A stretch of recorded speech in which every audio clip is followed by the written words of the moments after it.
Pourquoi ça ne marchait pas? Première raison, c'était inversé. On citait le verset. C'était l'avis de Rami Bachama. Et deuxième raison, qui est celle de Rava donnée pour Rabba, c'est que à partir du moment où la Torah n'accepte pas lorsqu'on est déjà marié avec une que l'on puisse épouser l'autre, ça veut dire que forcément qu'on ne peut pas les épouser en même temps. Et ça, c'est une logique que la Gemara va essayer de remettre en question tout de suite. Est-ce que lorsqu'on a deux interdits qui n'existent que lorsque l'un est susceptible à l'autre, est-ce que les deux simultanément sont interdits? On a le droit d'épouser n'importe quelle femme, mais une fois qu'on l'a épousée, on ne peut pas épouser ni sa sœur, ni sa fille, ou ni sa mère.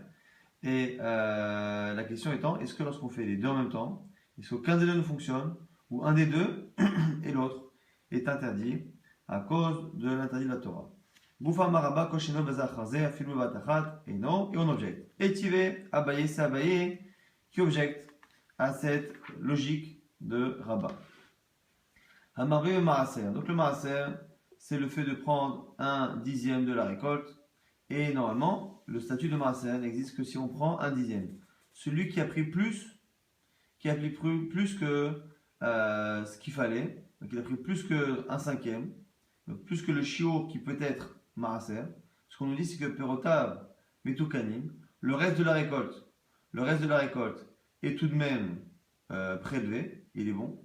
Ou maasrotav mekulkalim, mais son maaser, par contre, est problématique. À partir du moment où il a augmenté la quantité de maaser de prélèvement qui était possible, il y a une partie de ce qu'il a appelé lui prélèvement maaser qui n'est pas maaser et qui est donc une partie de la récolte qui s'est glissée dedans et qui elle-même n'est pas prélevée. Et donc du coup on se retrouve à avoir une partie de la récolte qui est donc la partie qu'il a laissée sans la toucher, elle est metoukenet, elle est cachère. La partie qu'il a utilisée comme prélèvement, une partie d'un prélèvement qui a le statut de maaser et une autre a une partie de récolte non prélevée. Et donc perota maaserot mais kulkalim. Et selon la logique de Rabat, ça ne devrait pas exister. Pourquoi Ve'amai? Pourquoi? Nima kol shelo bazacharze. Afilu bevatachadeno. Selon la logique de Rabat, comme on ne peut pas le faire l'un après l'autre, ça ne devrait pas marcher depuis le départ. On a vu que si on ne peut pas épouser une fille qui est la sœur de sa femme, selon Rabat, on ne peut pas épouser les deux en même temps. Et aucune des deux ne va marcher. Là, ça devrait être pareil, puisqu'au moment où il a prélevé le maaser, il a prélevé à la fois le maaser et à la fois il a appelé maaser une partie de la récolte qui ne peut pas l'être puisqu'il a dépassé la quantité requise. À ce moment-là, aucune des appellations ne devrait marcher. Et il devrait avoir finalement une récolte qui est entièrement non prélevée et sur laquelle au moins on sait comment se comporter à partir de maintenant. C'est-à-dire que puisqu'il a pris une partie de la récolte et qu'il a donné deux statuts, un qui marche, un qui ne marche pas, et qu'il l'a fait en même temps, selon Rabat, aucun des deux statuts ne devrait marcher. La Gemara nous dit Amale Shane Maaser. Maaser, c'est pas un bon exemple. Déité les Chatsaïm. Car le maaser a un fonctionnement particulier qui fait que ça marche dans ce cas-là. C'est qu'on peut faire maaser la Chatsaïm. On peut, si la personne dès le départ fait exprès de prendre une partie qui est plus importante que le maaser. Et elle dit voilà, cette partie je prends, je veux qu'une partie, donc je la mets de côté. Et au moment où il la met de côté, il dit une partie seulement sera maaser et l'autre ne le sera pas. Donc il fait la même chose que dans le cas précédent, mais il le fait de manière volontaire. Et Iyama Kadesh Palga Deriteta Kacha, que s'il prend une partie du blé et qu'il dit je veux qu'une seule partie soit sainte et donc soit du maaser, ça fonctionne. Et donc, c'est la raison pour laquelle là-bas c'est particulier, mais sinon, dans d'autres cas, autres que maaser, comme en l'occurrence chez nous dans le cas de Kiddushin, si on ne peut pas épouser la deuxième après la première, c'est que les deux en même temps ne feront aucun effet. La Gemara objecte, elle dit Maaser Behema, délicat Chatsaïn. J'ai encore un autre exemple. Maaser Behema, donc le dixième sur les que l'on prend, la dîme que l'on prend sur les animaux. Et là-bas, on voit que ça ne marche pas la Chatsaïn. On ne peut pas prendre plusieurs animaux, les mettre de côté et dire voilà, je ne veux qu'il n'y ait qu'une partie qui soit Maaser et pas l'autre. Et on ne peut pas cumuler plus que le Maaser. Amarava, et Rava nous dit là-bas, Yatsou Shnaï Ba'asiri. Si il y en a deux qui ont été nommés comme Asiri, comme on faisait pour le Maaser, on faisait passer les animaux les uns après les autres dans une petite par une petite sortie de l'enclos, on les faisait passer et on comptait 1, 2, 3, lorsqu'on arrive à 10, le dixième était sanctifié. Si au moment où il a dit 10, il y a deux animaux qui sont sortis en même temps, ou Kran Asiri, donc il les a appelés deux Asiri, il les a appelés deux numéro 10, Asiri vechadasa moravim zebazé. Le 10 et le 11 sont mélangés et les deux ont un statut de maaser. Or, puisque ici, on ne peut pas normalement sanctifier en tant que maaser le 10e et le 11e, c'est pas possible. Normalement, le fait d'avoir fait les deux en même temps, je devrais faire en sorte, selon la logique de Rabat et de Rava, qu'aucun des deux ne marche. Ma réponse, Shane Maasa Behema, Deite Betarut. Pareil, Maasa Behema, le Maasa des animaux, c'est spécial, parce qu'il y a une règle particulière qui fait que l'on peut sanctifier par erreur. Dites-nan, c'est une Mishnah. Kara Letishari, Asiri, Vela Asiri. Il a nommé finalement le 9e, il l'a appelé 10e. Vela Asiri, Tishari, le 10e, il l'a appelé 9e. Ou la Had Asa, et le 11e, il l'a appelé 10e. Donc il s'est complètement trompé. Le 9 pour le 10 pour le 9 et le 11 pour le 10. À ce moment, on dit quoi? Shloshtam et Kodashim, l'animal numéro 9, numéro 10, numéro 11 sont tous sanctifiés. Pourtant, ici, il y en a deux qui ont été faits par erreur. Et on voit que l'erreur peut donner un statut de Ekdesh, de Maaser en tout cas, à ces animaux. Et donc, encore une fois, le fait que dans Maaser normal, Maaser donc de la récolte, ou Maaser BMA, le Maaser des animaux, le fait que dans certains cas, on sanctifie plusieurs animaux ou plusieurs parties de la récolte, alors que normalement on ne peut pas faire les deux, c'est encore pas une preuve contre l'avis de Rabat, parce qu'encore une fois ici, on a soit le Ekdesh Betarot par erreur, soit le Ekdesh à moitié qui fonctionne dans ces halachot là, ce qui n'est pas le cas des Kiddushin. Autre exemple, Are, Toda, Delita Betarot. On a encore un troisième exemple qui est Korban Toda, donc le sacrifice que l'on apporte et qu'on a apporté en rapport avec 40 chalot, 40 pains. Et là-bas, on ne peut pas le faire betaout. S'il y a une erreur, il n'y a pas de sanctification. Et on ne peut pas normalement aller plus loin que les 40 chalot qui sont demandés. Et là-dessus on a dit si la personne a fait un korban toda et il a égorgé le korban pour 80 chalot au lieu des 40 demandés. Selon Cheskia, il a voulu 80, mais il ne peut pas, donc il y en a 40 qui sont sanctifiés sur les 80. Rabbi Yochanan Amar, le Kachela, selon Rabbi Yochanan, aucune des 80 n'est sanctifiée. Mais ce qui est intéressant, c'est l'avis de Cheskia. Cheskia a l'air de dire que la personne qui a sanctifié 80, finalement il n'y en a que 40 qui sont sanctifiés. Alors que normalement, on devrait appliquer la logique de Rabat. À partir du moment où on ne peut pas, une fois qu'on a sanctifié 40, on ne peut pas sanctifier les 40 suivantes, quand on fait tout en même temps, ça ne devrait pas marcher exactement comme ce qu'a dit Rabat pour les sœurs. Puisque lorsque j'épouse la sœur A, je ne peux pas épouser la sœur B, lorsque j'épouse les deux sœurs ensemble, à dire Rabat, aucune des deux n'est mariée. Et donc, on a ici Cheskia, qui est en opposition avec ce qu'a dit Rabat précédemment. L'Agma dit Lavit Marala. L'Agma dit, mais attends, là-bas, dans cette marloquette Cheskia Rabbi Yochanan, on a déjà expliqué le cas, et quand on explique le cas, au contraire, on voit que ça ne pose pas de problème à Rabat. Pourquoi? Parce que Rabbi Zera a dit que la discussion Cheskia et Rabbi Yochanan ne porte pas sur les deux premiers cas suivants. Akol modim kol echad ama katche l'arbaim mitor shmonim katche. Lorsqu'il y a les 80 chalot, et qui dit je fais la shrita pour 40 pains sur les 80, tout le monde est d'accord que ça marche. Et loï katche arbaim et laim ken katche shmonim lo katche.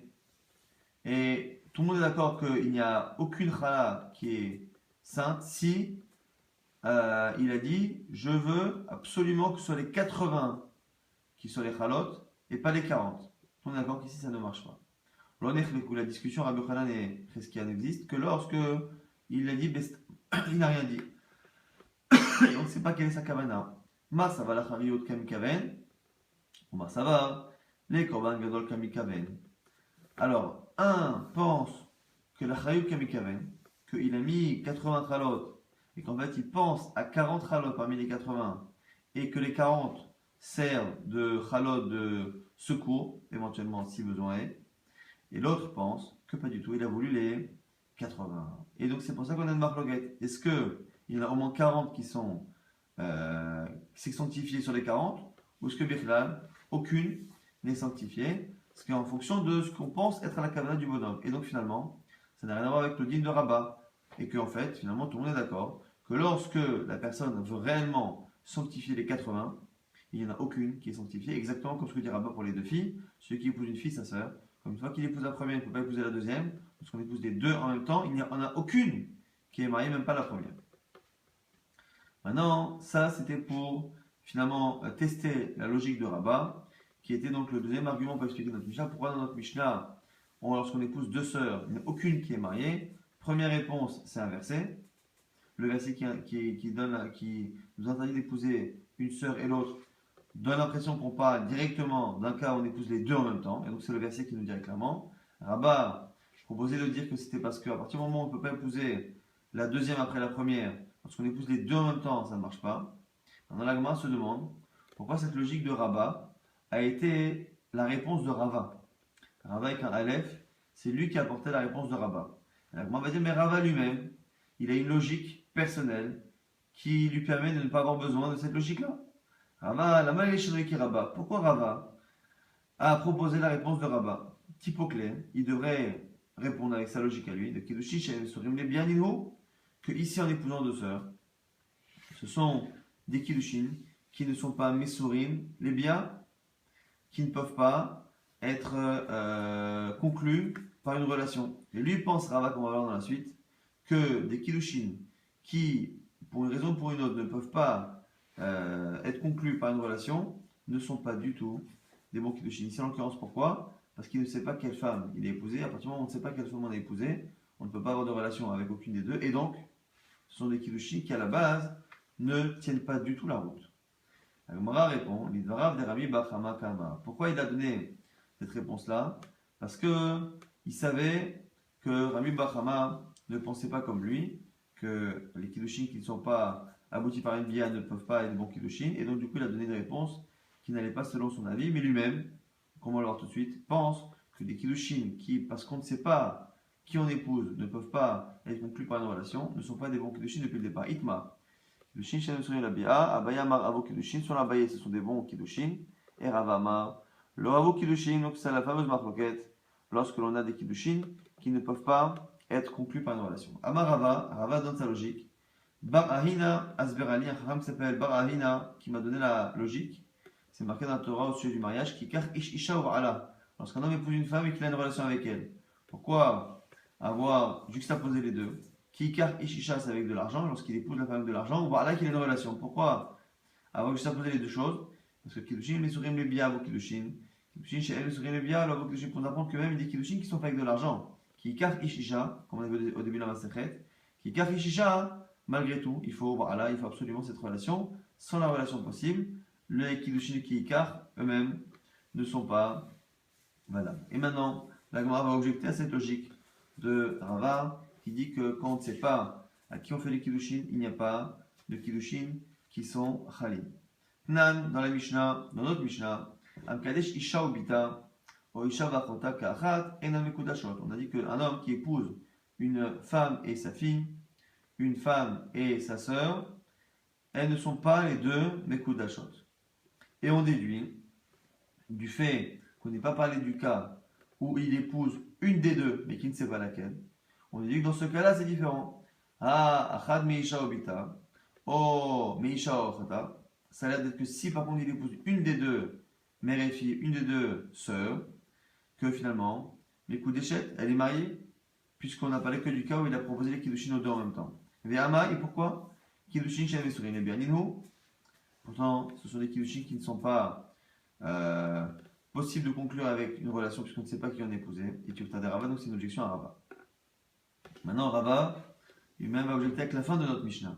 Amalecha Rava, Rava te répondrait, ou ta'amer, selon toi. Et Imase Farga, la fin de la Mishnah. On a dit, Maase Bechamesh Hashim Ubahen Shte Achayot. C'est l'histoire de 5 femmes, parmi lesquelles il y avait 2 sœurs. Et un homme a pris un panier de ténim, de figues, qui était de la 7e année de la Shvaït, qui appartenait aux femmes qui étaient de la Shivaït, donc qui était de la 7e année de la Shvita, et qui donc avait été rendu FK, qui n'appartenait plus aux femmes. Il a pris ce panier, il en a pris possession, vers Mar, il a dit je vous épouse toutes avec ce calcala, et il a donné à une femme pour que la femme prenne possession pour les autres. Et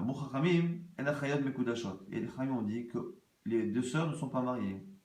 Achayot hu deinan mekudashot, anochiot mekudashot. Qu'est-ce qu'on apprend de là-bas? que les deux sœurs ne sont pas mariées, mais que par contre les trois autres femmes le sont. C'est comme ça qu'on a déduit du cas de la Mishnah.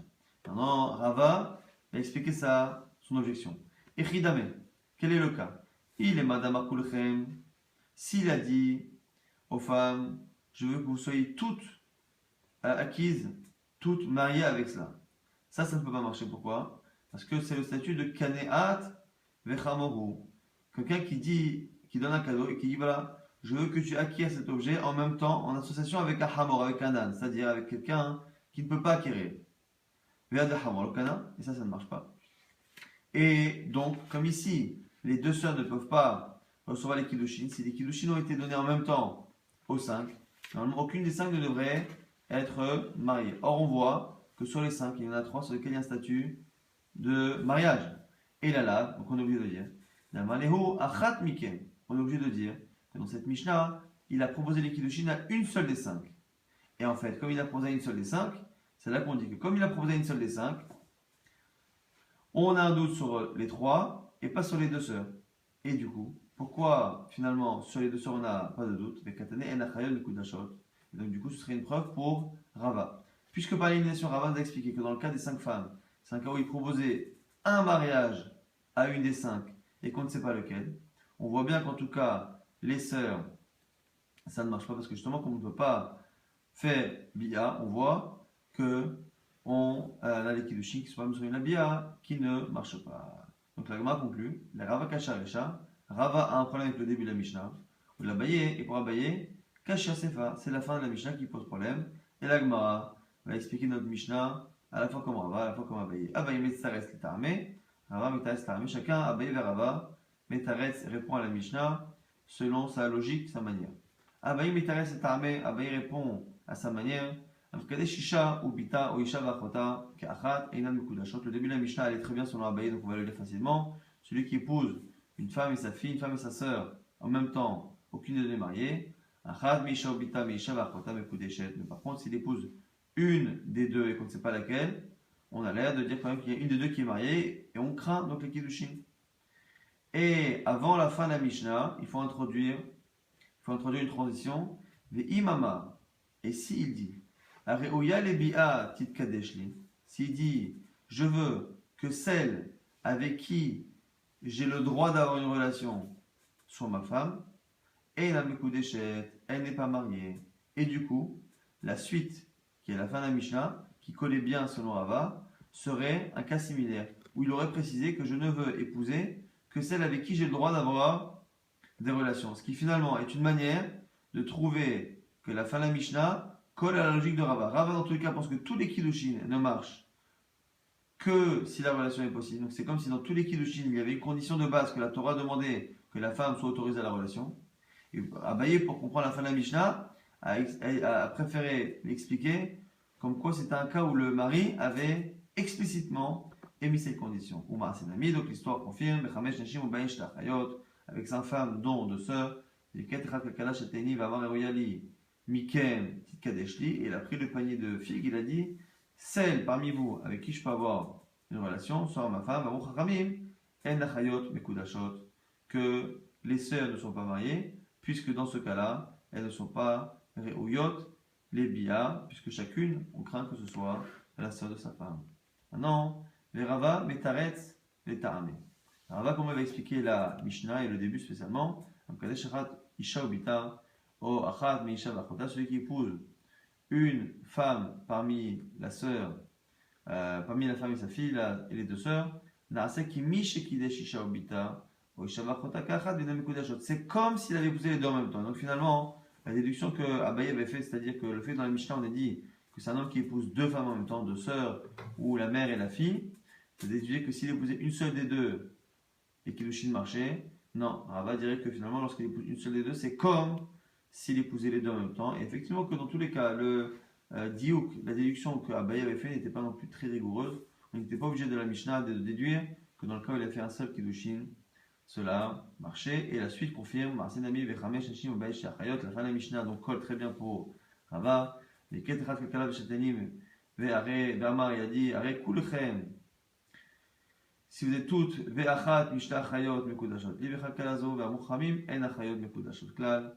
Donc dans le cas suivant, il a fait des kiddushin et donc ça marche pour les trois et non pas pour les deux sœurs. On continue d'objecter à Rava cette logique qui dit que lorsque l'on a des kiddushin où on ne sait pas qui on épouse et donc on ne peut pas avoir de relation avec la femme en question, les kiddushin depuis le départ ne marchent pas. Tashma, amkadesh et bito, stam, celui qui reçoit les kiddushin pour sa fille.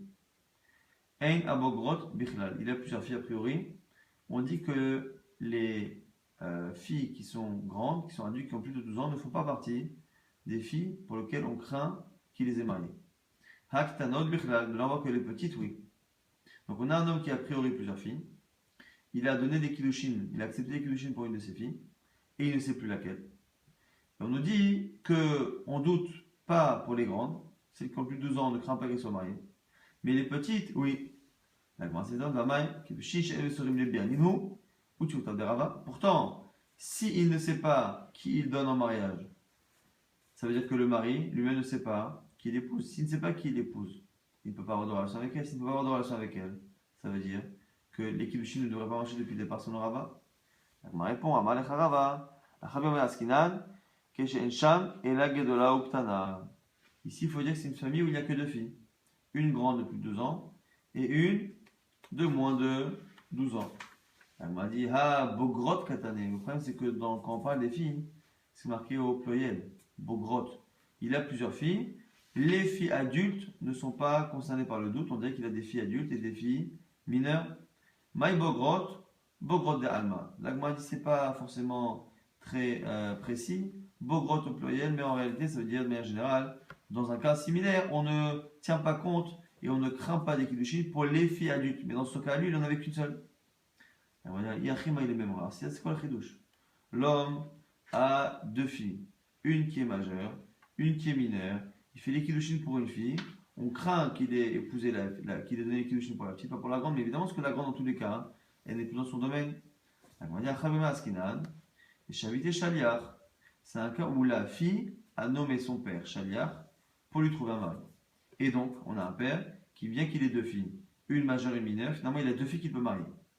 Mahou-Detema, qu'est-ce que tu aurais pu penser? Kimekabel Kiddushe, Adata, Didaka Mekabel, tu aurais pu penser qu'il a pris les Kiddushin pour la grande. Kamashmala de Shavik Inish, Mide, Deitlana Amine. De là, tu apprendrais que non, on n'a même pas de doute, on sait très bien qu'il a épousé, il a donné les Kiddushin pour la petite. Pourquoi? Parce que les Kiddushin de la petite lui reviennent à lui, puisque c'est le père, et que le père, il est Zakai dans les Kiddushin de la petite. Alors que les kiddushin de la grande, il n'est que le shaliach et l'argent revient à la fille. Donc la Gemara dit que dans ce cas-là, on n'a pas de doute, il préfère faire les kiddushin qui lui rapportent de l'argent. La Gemara dit à quoi? Milo askinan d'amrale kiddushin les didar. Est-ce qu'on ne parle pas aussi d'un cas où lorsque la fille aînée, la fille grande, a nommé son père, elle lui a laissé les kiddushin, l'argent des kiddushin, surtout qu'on a vu au début de la Masechet que c'était pas très kavod de ne pas laisser les kiddushin à son père, l'argent. Donc si elle a nommé Shaliach, c'est que c'est lui qui va garder l'argent. Elle m'a dit même ça. Un homme, lorsqu'il a le choix entre épouser, donner kiddushin pour sa fille aînée et sa fille qui est mineure, il ne laisse pas les kiddushin de sa petite qui sont une mitzvah qui lui incombe, puisque c'est lui qui a la responsabilité de recevoir les kiddushin pour sa fille, c'est sa mitzvah, alors que dans le cas des kiddushin de sa fille aînée, c'est la mitzvah de sa fille de se marier, et dans lequel il est lui simplement shaliach, il est représentant de sa fille, donc il préfère faire les kiddushin pour la fille. Donc lorsqu'on a un père qui a une fille majeure, une fille mineure, et qu'on sait qu'il a reçu les kiddushin et qu'on ne sait pas lesquels, on part du principe qu'il a pris les kiddushin pour la petite, non pas pour la grande. C'est le chidouche de cette Mishnah en question.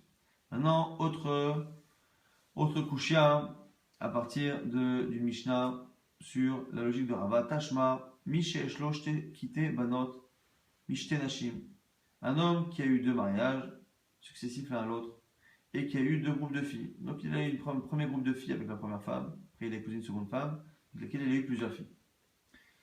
Et Vamar Kidashi et Biti Gedola, il a dit j'ai reçu les kiddushin pour ma grande fille.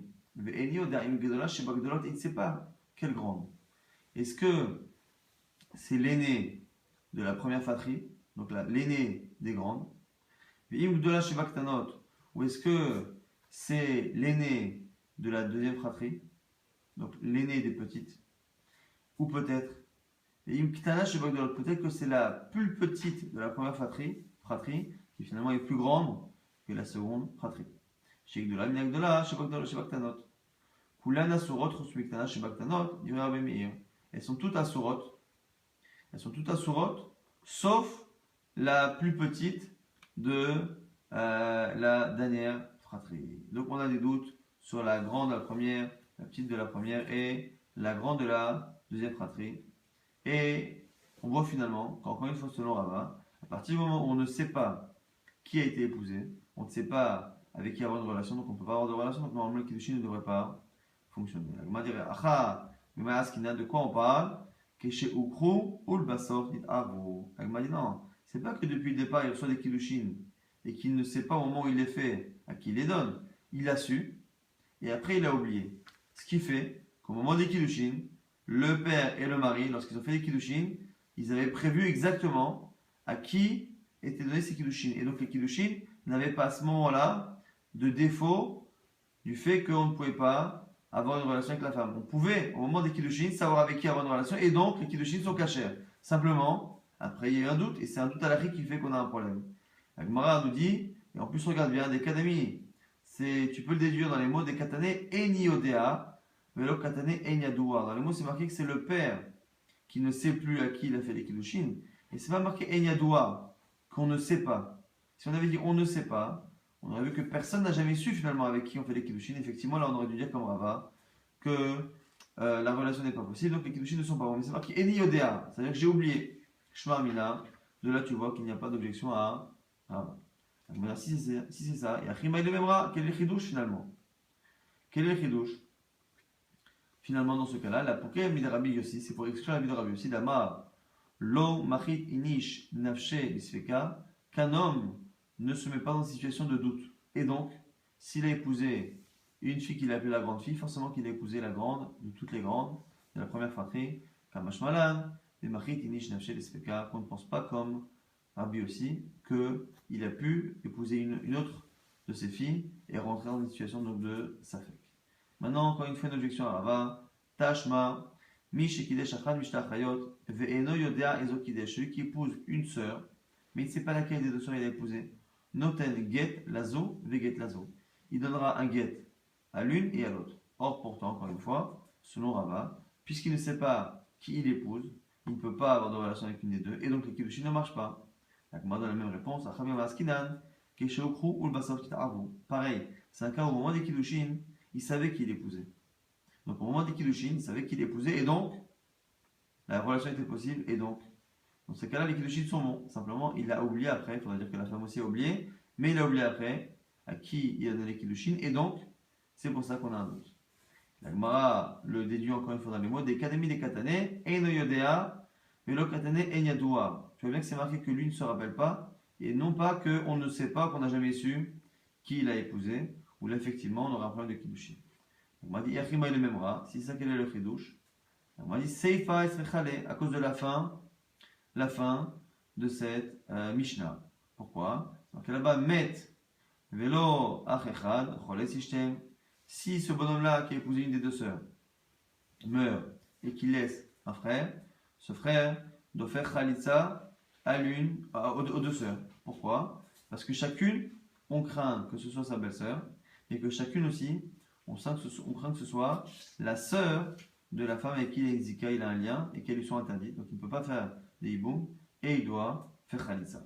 Maintenant, Yulo Shnaim, s'il a deux frères et que donc on a les deux femmes qui sont deux sœurs et on ne sait pas laquelle a été mariée au premier, un il fait khalitsa, l'autre fait hiboum. Un donc il libère la sœur et l'autre peut faire hiboum.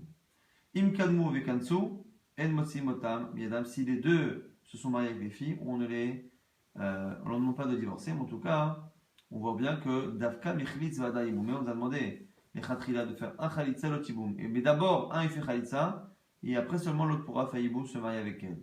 Ava Iboum Vada Michlatz, l'eau. Mais comment c'est pas Iboum, c'est pas possible. Pourquoi? Parce que si un des frères fait Iboum, se marie et a une relation avec une des sœurs, il se peut effectivement qu'il tombe sur la bonne femme qui était mariée avec son frère, et donc il fait la mise à Iboum. Mais si ce n'est pas le cas, que c'était l'autre, il est en train de se marier, d'avoir une relation avec la sœur de celle qui réellement a une zika envers lui. C'est pour ça qu'il faut attendre que l'un des deux fasse la khalitsa.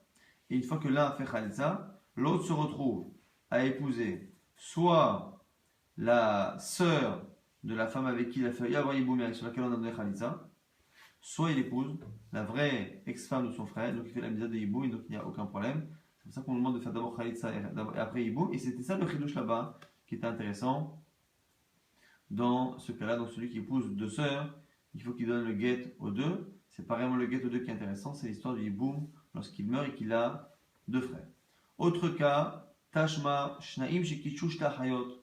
Maintenant, deux qui ont épousé deux sœurs.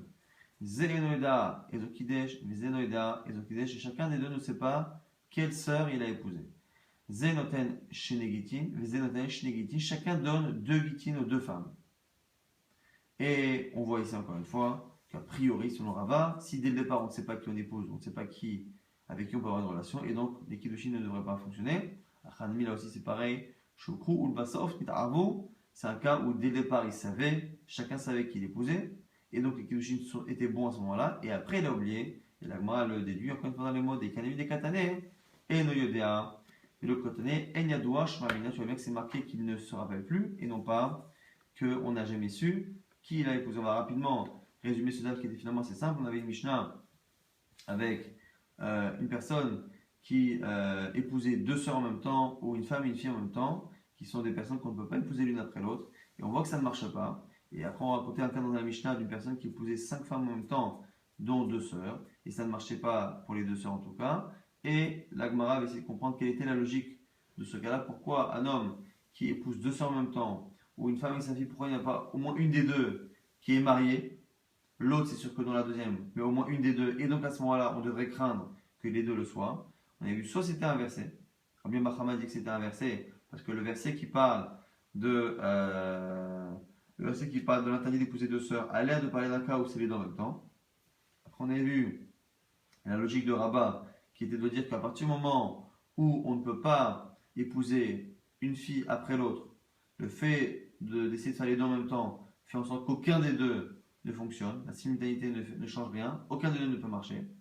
Et la dernière logique qui est celle de Rava, qui est de dire qu'à partir du moment où on ne peut pas avoir de relation sur ces kiddushin-là, parce qu'on ne sait pas qui on a épousé, parce qu'on ne sait pas qui on a épousé, et qu'on ne peut pas avoir de relation, à ce moment-là, les kiddushin ne marchent pas depuis le départ, mais encore une fois, il faut que ce soit au moment des kiddushin, au moment où on donne la bague, à ce moment-là qu'on ne sache pas qui on épouse et donc avec qui avoir une relation. Mais si au moment où on a donné les kiddushin, on sait, et après qu'on oublie, c'est un autre problème à l'Afrique qui fait qu'on a un doute sur les kiddushin. Mais en tout cas, lorsque dès le départ on ne sait pas à qui on les donne et donc on ne sait pas avec qui avoir de relation, les kiddushin ne marchent pas. Donc trois logiques qu'on a données, et les logiques de Rabat, le fait de ne pas pouvoir faire en même temps ce qu'on ne peut pas faire l'un après l'autre, et la logique de Rava, que les kiddushin qui sont donnés sans possibilité de faire de relation ne marchent pas. Ces deux logiques-là ont été objectées à plusieurs reprises et à chaque fois, toutes les objections ont été répondues par l'Agma.